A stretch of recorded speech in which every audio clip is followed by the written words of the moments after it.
My name is Chris, and today we're looking at a product that could save your stylus. Welcome to the Vinyl Attack.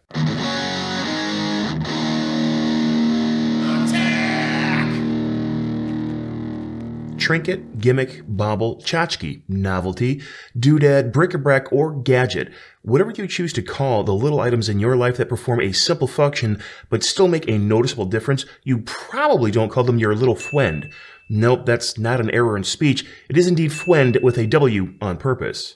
The W originates from the idea that it is indeed a little friend, but the influence of Elmer Fudd and Tony Montana somehow made their way into its pronunciation. If that's not the most unlikely duo I've ever heard of, I'm not sure what is, but there you have it.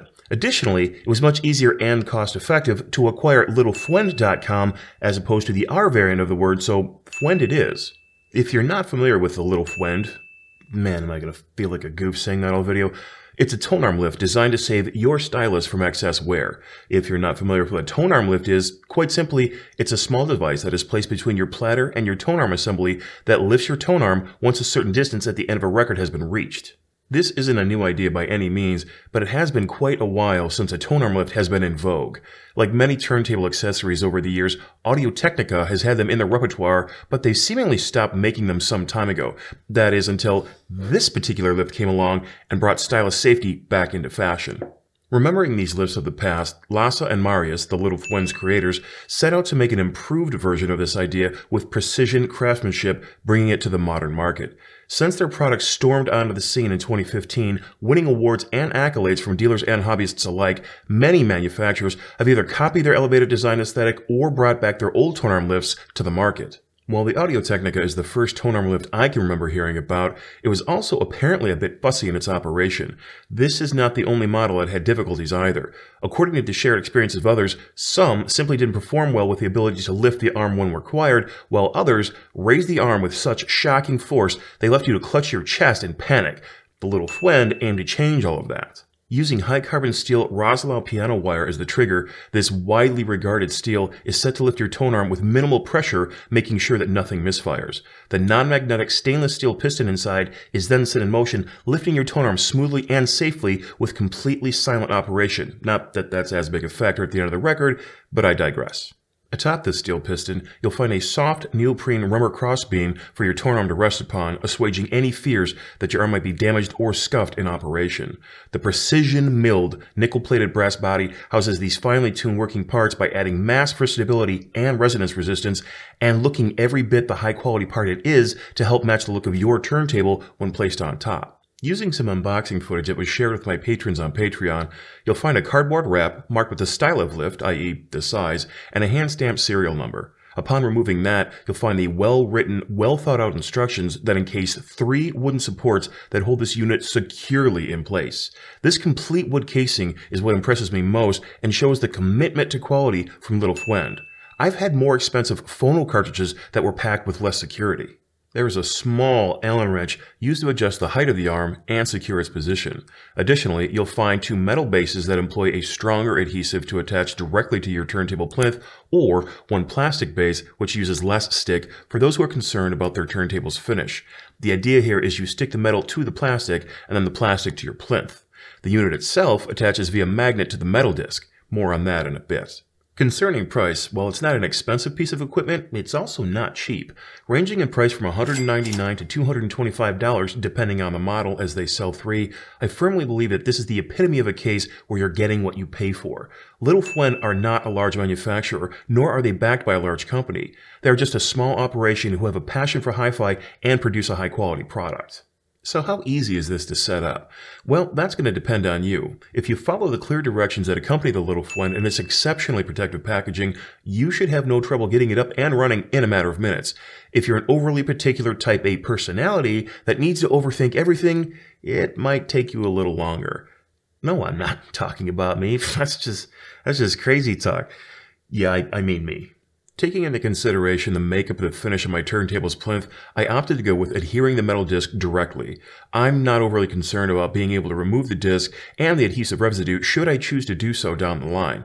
You, however, may consider the finish of your turntable and opt for the lower stick plastic disc or even a small bit of blue tack or poster putty, depending on whatever you call it in your neighborhood. Either way, there's a disclaimer clearly marked on the back of the included instructions making you aware that if you use this product, you use it at your own risk. Mainly, I'd say this addresses the finish on your turntable, but it also includes damage to your tone arm and stylus should you use it incorrectly. They even mention the medical risks of using the neodymium magnet that resides in the base of the unit.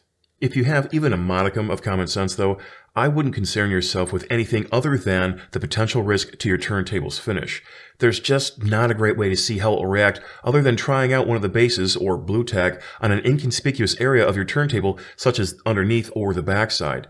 If you need additional bases or a replacement for the very small Allen wrench, Little Fwend will do their best to accommodate you. Just send an email and inquire. From there, I fussed about a bit, trying to make sure I had the base of the unit placed as best I could. I feel that Little Fwend took people like me into consideration when mounting is concerned, because the metal disc is large enough that you can make minor adjustments to the placement of the unit even after the disc is firmly in place.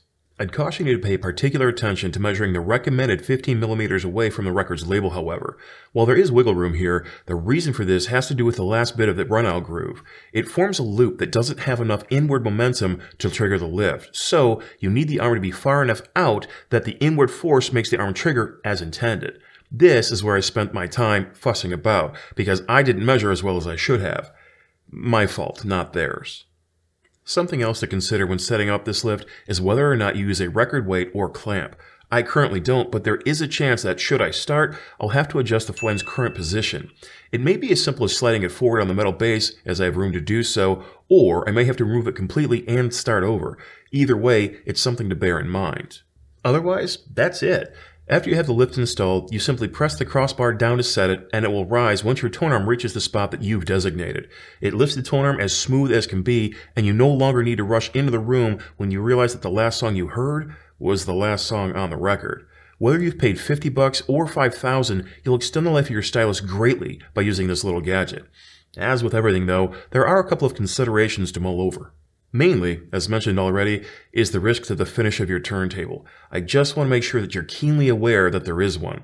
I have no idea how severe it is, but I'd be remiss if I didn't bring it up. Another item I encountered was the length of the trigger wire. It stuck out just far enough over my platter to make placing a record a bit of a trick. One quick email to Lassa, though, and that problem was solved with his simple advice. The lift arm is adjustable even after the height has been locked into position. Just gently turn the arm clockwise to avoid loosening it, and the relative angle will change, allowing for more room. In my case, enough to not have to be as careful when putting on and taking off a record. They are considering shortening the length of the trigger wire, but this hasn't been implemented as of yet. Another consideration, though not really a negative per se, is the need to reset the arm after every play. Clearly this isn't difficult, as all you need to do is press lightly on the crossbar to reset it, but it takes a few plays to make this a habit. Factor in a few of your favorite adult beverages during a listening session, and you can see how it might come up, but if you know that's going to be the case, removing a lift is easy due to the magnetic base. Just plan accordingly. Lastly, the magnet. Not because of pacemakers or things of that nature, although you should take care in those situations, but because of the sensitive electronics and parts. My turntable has a magnetic anti-skate, so I take care not to place or remove the Little Fwend near that assembly. Not a deal breaker, but it's still something to consider. So with all of that said, what do I think of the Little Fwend overall? Well, for about $225, this finely machined part is an excellent option for those of you who might be forgetful about raising your tone arm at the end of a record. If you're happy with the manual turntable you have, but you'd like just a little more security in protecting your stylus, this is definitely a product that warrants your attention. I've incorporated it into my regular playing habits, and I don't see myself going without it anytime soon. Thanks to all of my patrons on Patreon who help make these videos possible. Thanks to you for stopping by to watch, and I look forward to next time.